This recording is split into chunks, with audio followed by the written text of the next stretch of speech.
man. Today just been one of them days in NFL where it's just story after story after story after story after story.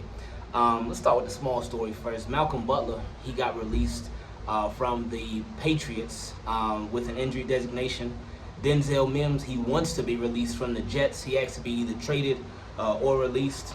Bailey Gaither, who got claimed by the Giants, former Raven wide receiver, he failed the physical, so he ain't a Giant no more.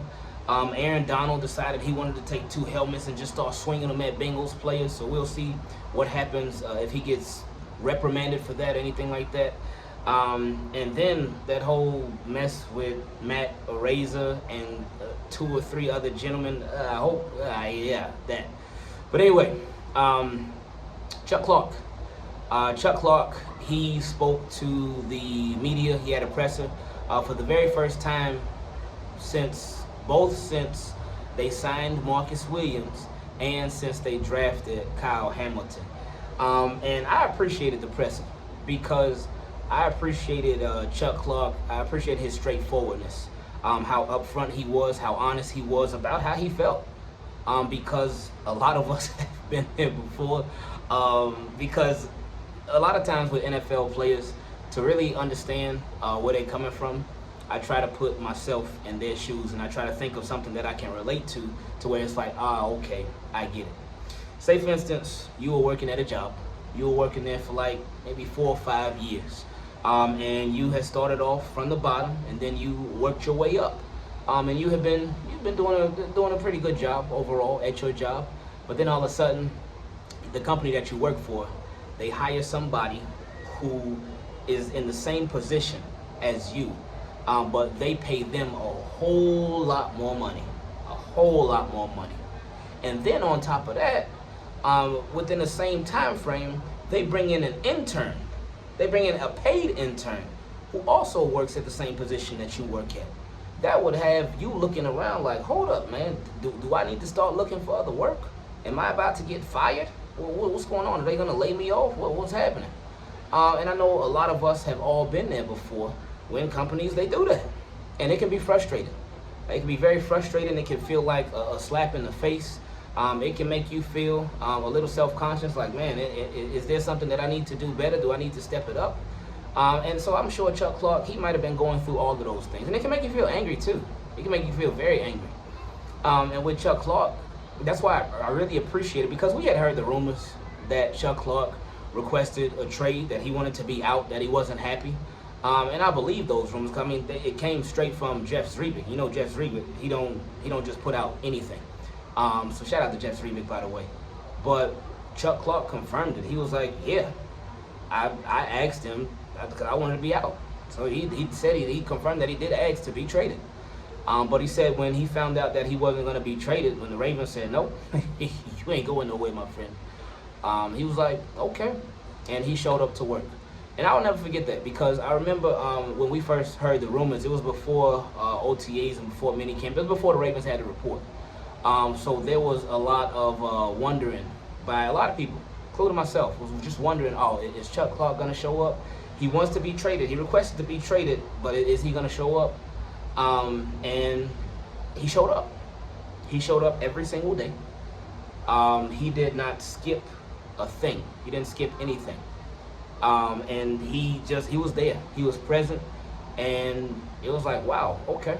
I respect that. Because that takes a lot.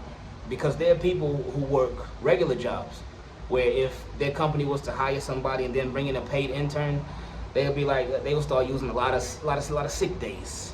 They will start calling out a lot. They will start using a lot of PTO while they looked for another job, and they just wouldn't want to show up. Because a lot of people would feel like, all right, well, you brought those people on, well, go ahead and use those people, since you apparently don't need me anymore. But Chuck Clark didn't do that. He didn't do that. And I like how he said it today, because it's like, Chuck Clark, you don't hear him talk too much. You don't hear this dude talk too much. But when he speaks, he tries to make sure that you listen.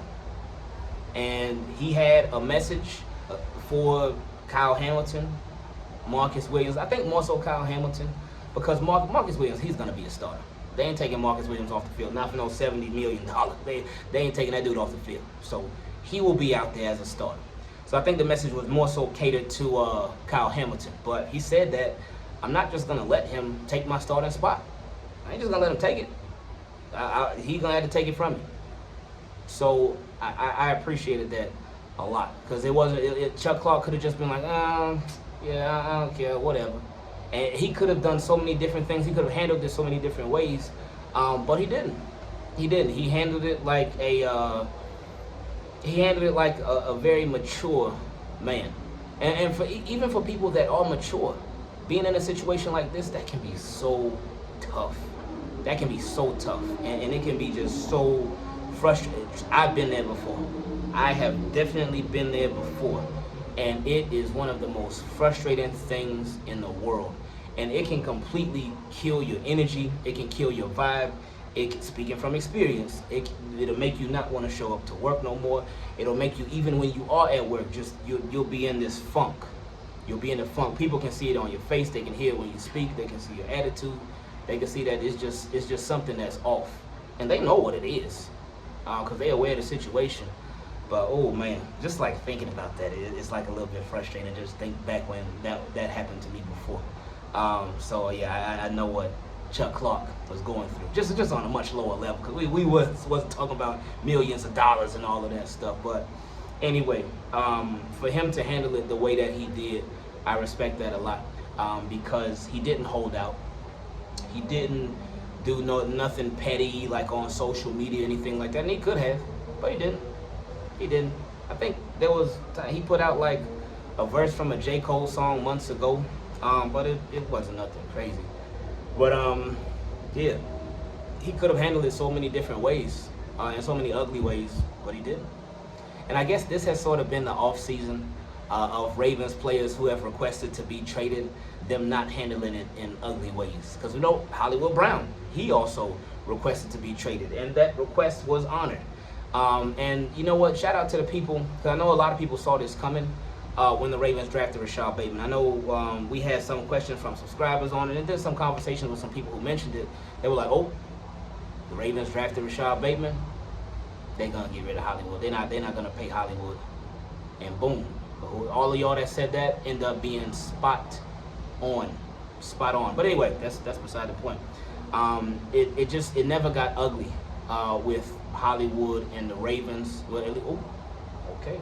I said Hollywood and LA Lightning showed up, but it never got ugly with Hollywood and the Ravens. They kept everything private. They kept everything quiet. And that's how it's been so far with the Ravens and Lamar Jackson, with the contract negotiations. Time is ticking, but we'll talk about that later. But yeah, it never got ugly.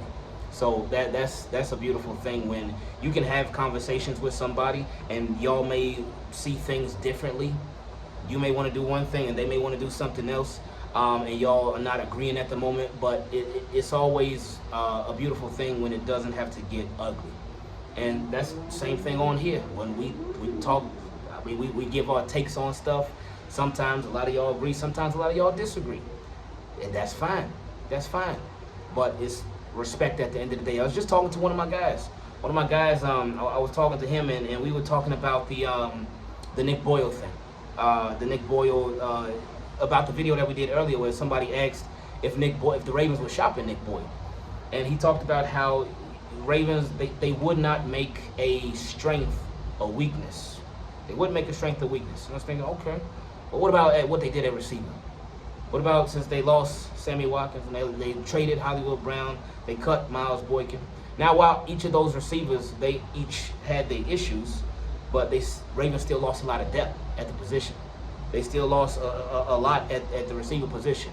And obviously more so from Hollywood Brown, and a little bit from Sammy Watkins. And then Miles Boykin for his blocking and special teams. So he still lost, but so we're going to get back to that conversation. Because I told him, I said, hold on. I said, wait, because I got to go do this Chuck Clark video, and then we're going to get back to talking about it again. So he knows who I'm talking to, but I appreciate it because me and him, we didn't see things eye to eye, but there was still respect. Didn't get nasty, ain't get no name calling. No, it was still respect. And that's what I appreciate about how Chuck Clark handled it. And how Hollywood handled it too. But with Chuck Clark, yeah, man, one thing that he did say that put a big smile on my face, he brought up Marcus Peters. And he said Marcus Peters caught a pick today. And I was like, okay, Marcus Peters, let's go MP juice, man. So with him saying that, a lot of Ravens reporters brought out how that means Marcus Peters has been participating in full team activities. And if you participate in full team activities, that means you're ready to run with the full team. Not just run on the sidelines, not just practice on the sideline, not just practice by yourself, but you are full go. So that means Marcus Peters is all the way back, like all the way back. And that's a beautiful thing. We're still waiting on some other guys, but it's okay. Patience, man. But anyway, I appreciate y'all. Team, keep it clean. I love y'all. And just like the Ravens told Chuck Clark that he won't be, I'm out.